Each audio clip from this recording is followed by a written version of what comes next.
G'day everyone and welcome back to Baggers Podcast 25. I'm your host, Baggers Podcast 25. I'm Henry and you are... Louis from the Perth Blue Baggers pod. And today we'll be recapping our loss against the Hawthorn Hollywood Hawks. That was a... What do you think, Louis? That was a pretty rough loss, starting 0-2 in the season. I mean, nothing's really going our way at the moment. Game of moments. Had it. Really odd. It was winnable. I think we should be sick of the logic of honourable loss. Doesn't cut it anymore. If you want to be a top 4 team, you need to beat the other top 4 teams. And I think Hawthorn will be a top 4 team. Yeah. I indeed will be.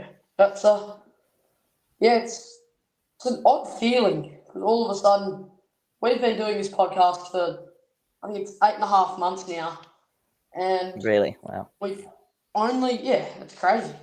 Time flies when you're having fun, and it's just a really odd feeling because normally we're all positive and happy doing this pod. And then all of a sudden we're 0-2 in 2025. Our expectations have just shrunk. I think there's been obviously a lot going on behind the scenes. The TDK thing with his contract, all the negativity that's been spread around. I've seen bloody people getting death threats. Had to bloody back up our players on the Carlton FC post. And got to a point where Mitch McGovern liked most of our Carlton creator comments. And liked mine. When you look at what that's actually doing, that's pretty pathetic. Like, there's people from all across the world aiming at just that one player that's just gathering all the hate that you can get. I know Nick Haynes has had 2 so fucking shit games. And he's getting death threats now. I've seen people say all this kind of stuff. I'm not going to repeat all of it. I'm not even going to repeat a little bit of it because I couldn't believe what I read, and I don't want to say it out loud because it's that bad. Yeah. I think people shouldn't take it like it's the end of the world. It's not a life-threatening problem. Sure, you spend money on tickets, memberships every year, but it's just a football game. At the end of the day, Maybe it's a bit hard for me to understand it, seeing as I live in Perth and I go to about 2 games a year. I don't get the sort of feeling of traveling to it all the time. But I do watch pretty much every game. Certainly will be this year, and it did last year. And the year before, I watched every single game. I just don't think it's that big of a deal. Yeah, definitely. We will jump into a review though of what went right, what went wrong. Yeah. But on a positive note, we did really bring it up to him for 3 quarters. And it was 50-50, that's for sure. And it just seems like that 4th quarter we're dropping off, and it looks like our senior players are sort of dropping off. I know it sounds probably wrong and all, but I think they've had to do so much in them 3 quarters that they're absolutely bloody buggered by the 4th. And other good teams that have that momentum will just run absolute straight through us. And that's what the Hawks did. I mean, I don't think our selection panel got the selection right. I think that's something that we'll definitely delve into later. But I'll hand over to you for your little take on a review, and then we'll have a little bit more of a chat about it and then into our preview. As you said, we maintained an intensity for most of the game, but they were able to do it for longer, Hawks, and they capitalized on their chances better as well. Our effort and pressure seems strong, though Hawthorn beat us in every quarter in pressure rankings. Quite convincingly, I think. We only had 2 goals after halftime. That doesn't cut it. You're not going to win a game if you only kick 2 goals in 2 quarters. Forward connection remains a big issue still. Obviously, losing Harry Mackay late caused some reshuffling with Lewis Young into the back line, who was a bit shaky at first, but then I think he sort of grew into the game a bit. And then Jack Silvani got into the forward line. I think forward Silvani is the way to go. Yeah, he just looks so good down there. Defense. I think our defense was actually overall quite solid. The problem was that transitions scoring let us down. So, anything else for me to add? Let me think. Let me go into the game plan. Still seems too reliant on contest and pressure. Yeah. Doesn't really improve our offensive abilities. We defend well, win enough of the ball, but we aren't transitioning effectively. That's what I'll say. Or creating enough dangerous scoring opportunities. Too often our ball movement is slow and predictable. It allows opposition defenses to set up. We need to find a new way to be more direct and aggressive with our sort of attacking chains. Our forward structure looks a little disconnected. Maybe that's because we haven't had much team cohesion. I want Harry and Charlie in there before I make big discussion over that. Yeah. Hopefully, it just requires a few tweaks. Now, overall, to a big discussion, Vossi's position. Yeah. Jesus, there's been a few comments about that one. Yeah, I don't think he needs to be replaced. All we need to do is evolve the game plan. So, incorporate more speed, better overlap running, and cleaner ball use into the contest and pressure. Therefore, you get speed and power, which is what we're working on, but I don't think we worked on that enough in the preseason, clearly. And it's a long season, so there's enough time to turn this around. So calls have been made. Vossi needs to change something up. Look, I think doing it during a season would be traumatic. Can't do it during the season. Can't sack a coach during the season. No, that's and I don't want the opposition to mock us again. Don't create more fuel for the fire. Bloody oath, have we got a few? No, exactly what you just said. We've got a lot of that. I will quickly delve into that. I've got 2 quick things to say that they are off topic, but I do have to get them out before I end up not bloody talking about it like I've done in every other damn pod. With obviously losing, I get that the fans are, disappointed.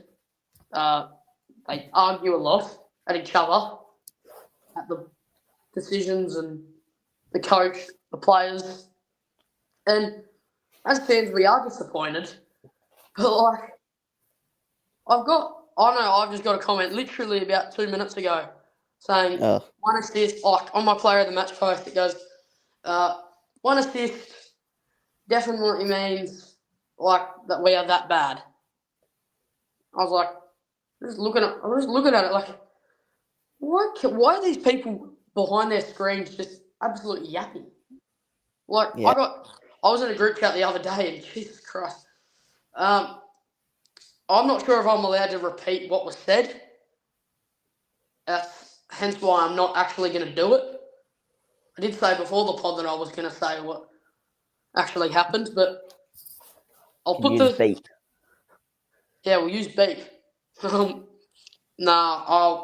His username is the Catman Sports card collector, and let's just say a few death threats were thrown at myself, at others. Hence why I'm a little bit down in this pod because I was like, I just don't understand how people can just sit behind a screen and do it. Mm. Like, odd one, that's for sure. And then I'll go on to a positive thing, though. I was actually at the game sorry, against the Hawks.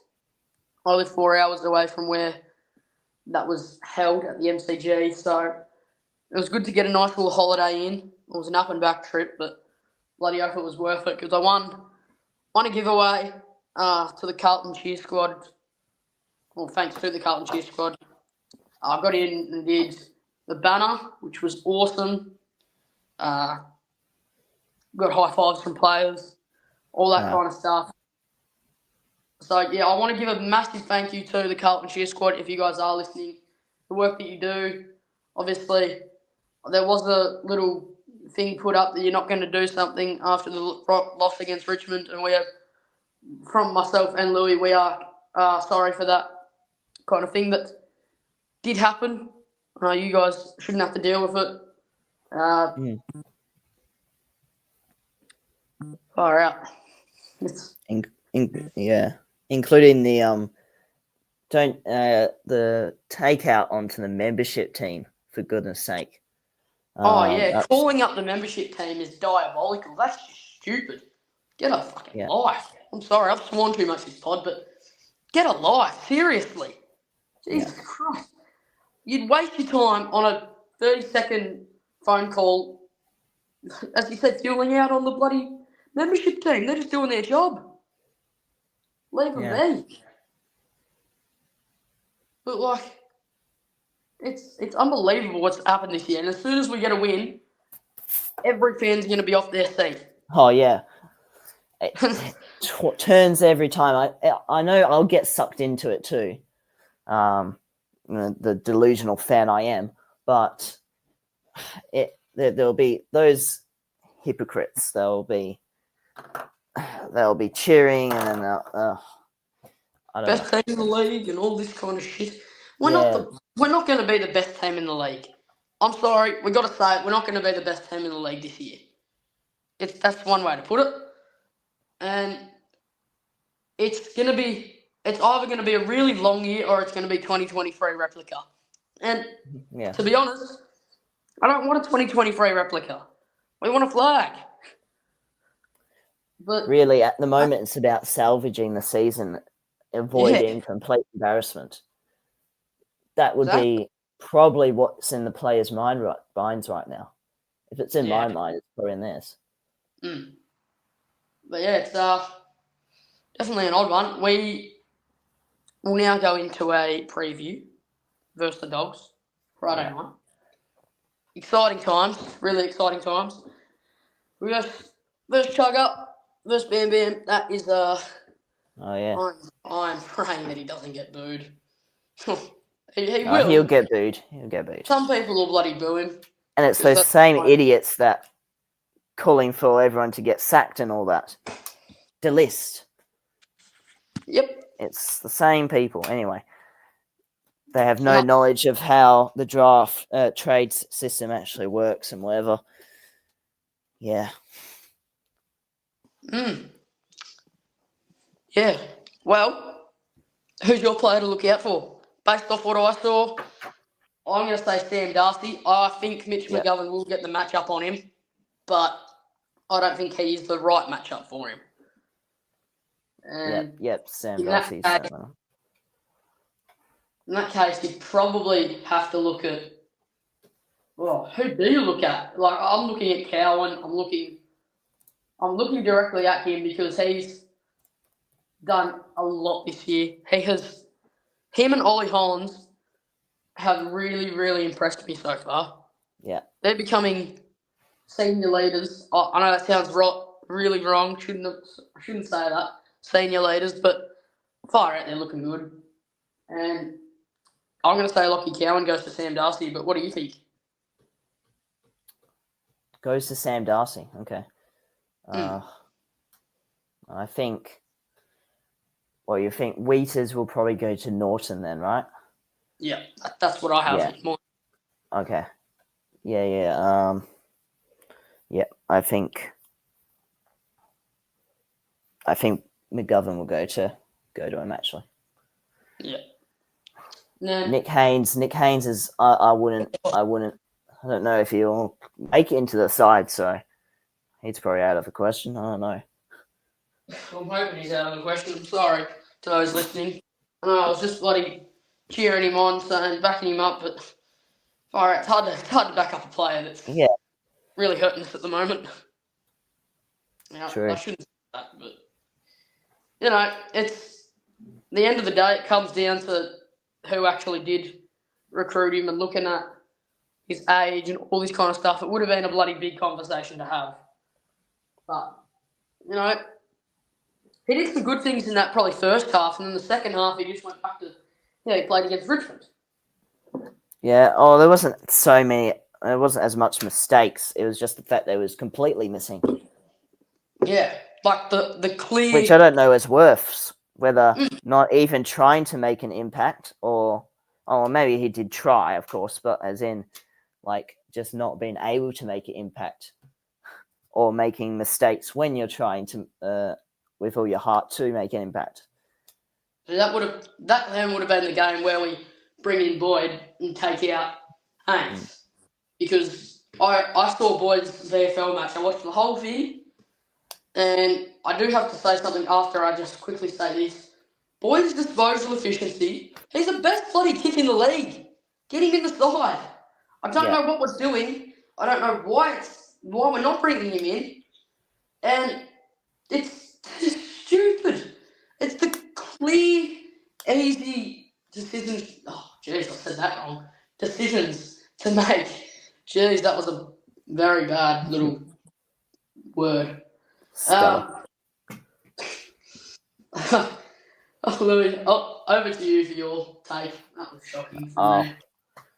So, some players to look out for, I guess. Tom Liberatore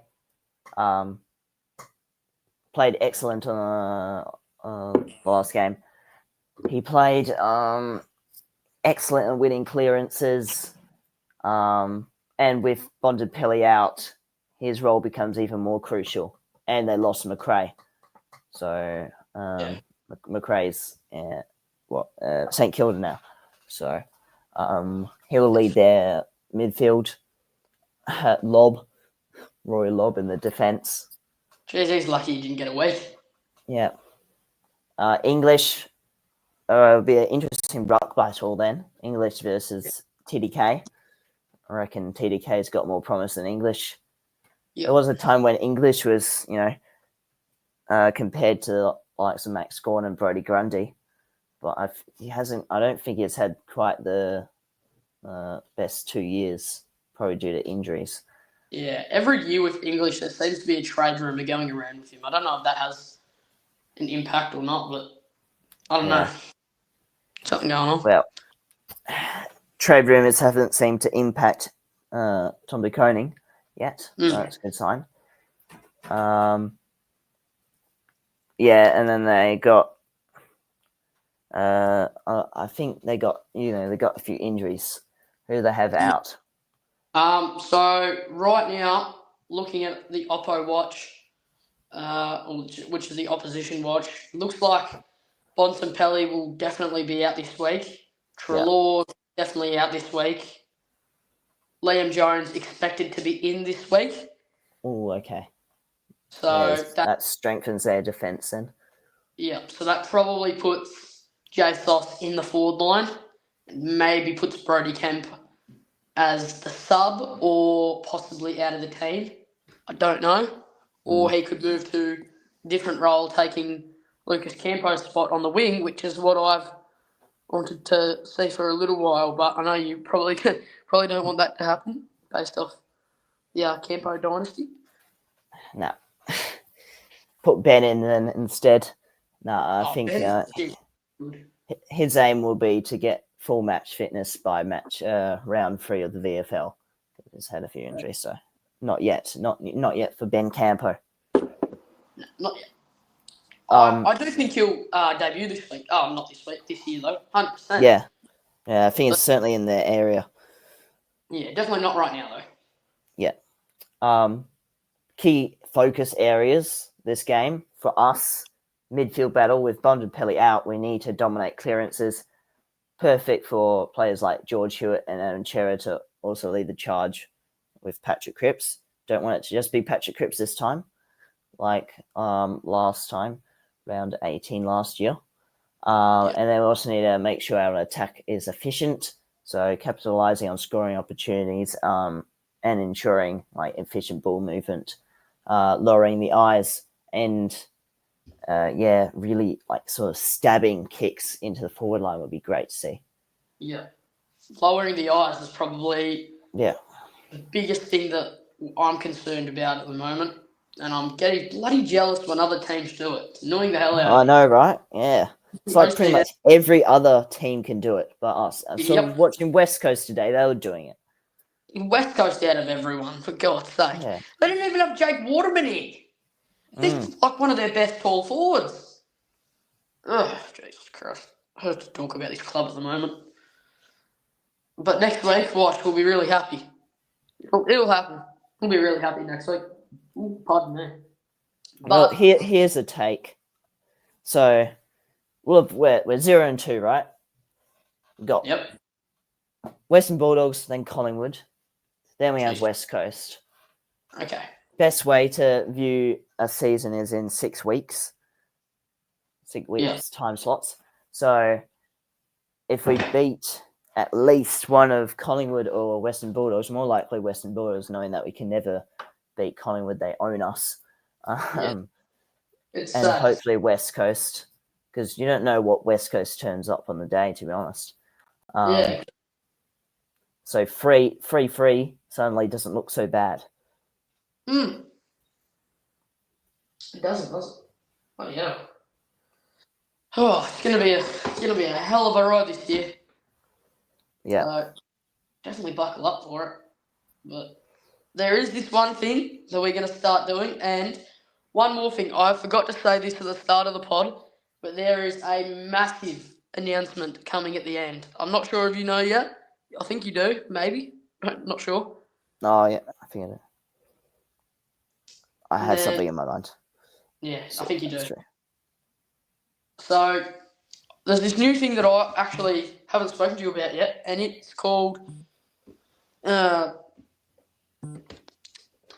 Needs a Big Game? That's the one I want to cover. So I'll go first. Who needs a big game for me?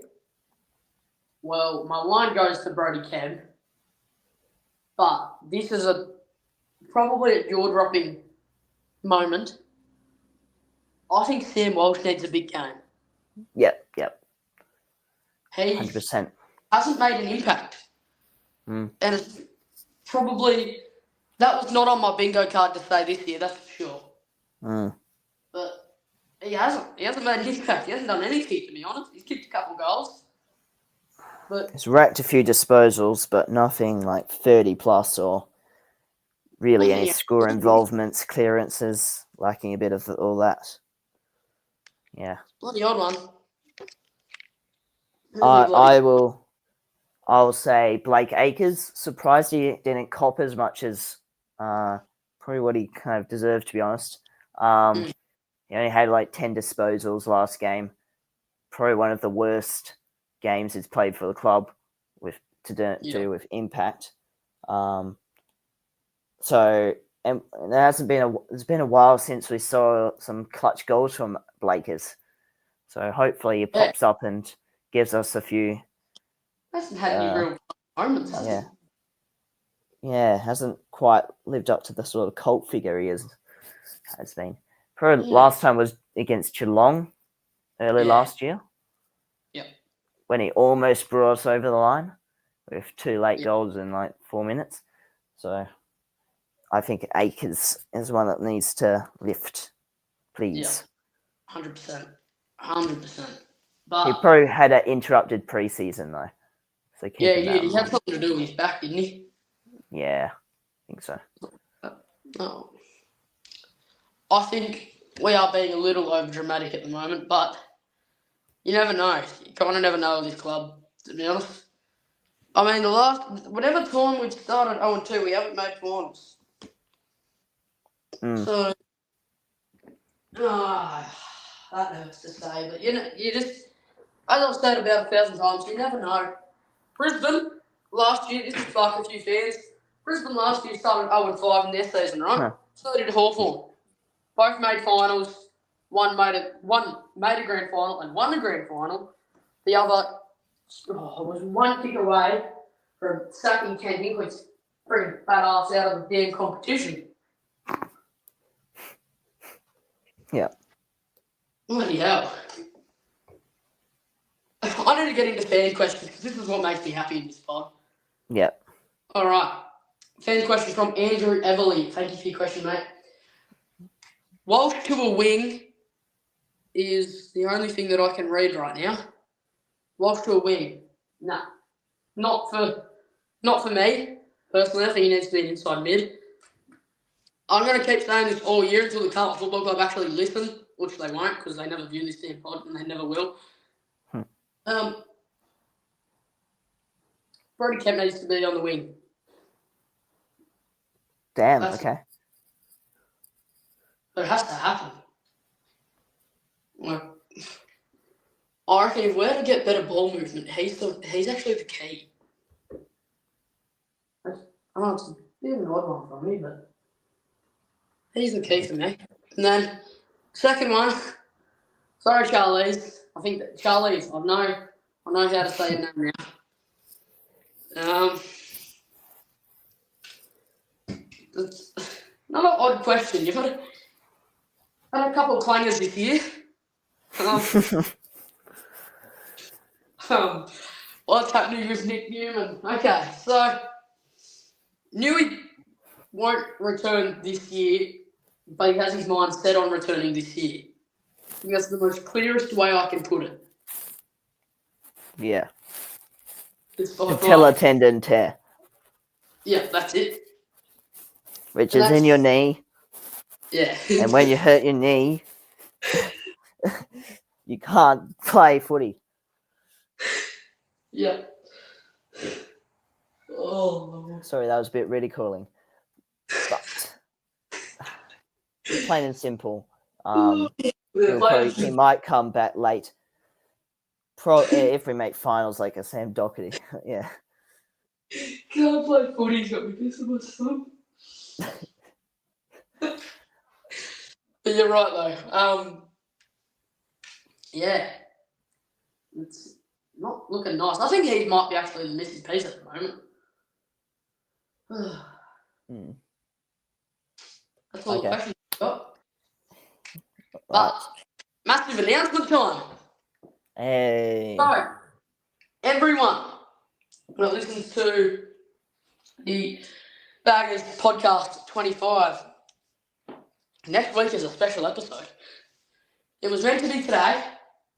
We got pushed back. Louis, do you know what it is? Mm-hmm. There we go. He knows what it is.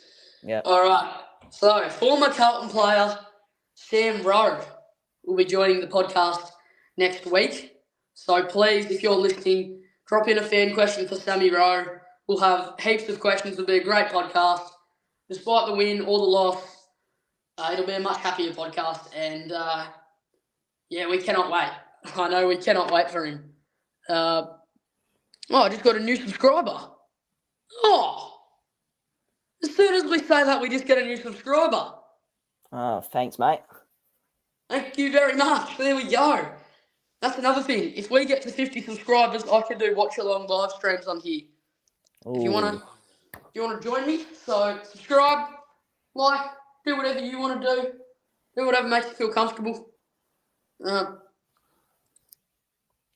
That's us wrapped up. Thank you for listening to episode 22. Go Blues. See ya.